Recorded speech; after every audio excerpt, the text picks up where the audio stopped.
शर्मा आपके समक्ष अपने कुछ विचार रखने जा रही हूँ। कोई त्रुटि हो तो क्षमा करें।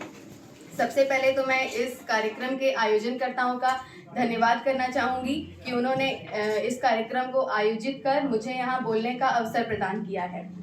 आज हम यहाँ सब मिलकर भारत का 74वां गणतंत्र दिवस मना रहे हैं। भारत के संविधान को लागू हुए 74 साल हो चुके हैं, मगर क्या हम इन 74 सालों में अपने भारत को पूर्ण रूप से गणतंत्र बना पाए हैं? यह सोचने वाली बात है। गणतंत्र का अर्थ है देश में रहने वाले लोगों की सर्वोच्च शक्ति और सही दिशा में देश के नेतृत्व के लिए राजनीतिक नेता के रूप में अपने प्रतिनिधि को चुनने का अधिकार केवल जनता के पास है। भारत एक गणतंत्र देश है क्योंकि यहाँ की जनता अपना नेता प्रधानमंत्री के रूप में चुनती है। और मेरा मानना यह है कि हम अपने लिए एक अच्छा नेता तभी चुन पाएंगे जब हम सुशिक्षित होंगे।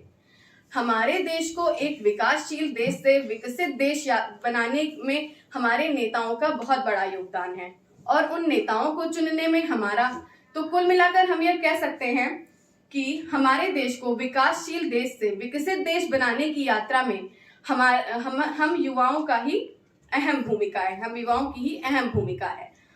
जैसा कि कोठारी कमीशन ने कहा है, destiny of a nation is shaped in its classrooms. इसका मतलब किसी भी देश का भविष्य उसके विद्यार्थियों पर निर्भर होता है। हम जब सुशिक्षित होंगे तभी हम अपने लिए एक अच्छा नेता चुन पाएंगे। किसी भी देश के विद्यार्थियों पर ही निर्भर होता है। इस बारे में हमें गंभीरता से सोचने की जरूरत है और इस बारे में हमें गंभीरता से सोचने की जरूरत है और हमें हमारे लेवल पे, हमारे स्तर पे जो भी प्रयास बन सकता है, हमें अपने देश को आगे बढ़ाने के लिए करना चाहिए। सामाजिक मुद्दे जैसे गरीबी, असमानता, अशिक्षा, बेरोजगारी जैसे मुद्दों पर हमें अवगत रहना चाहिए और जो भी हम अपने स्तर से इसको दूर करने के लिए योगदान दे सकते हैं, हमें देना चाहिए।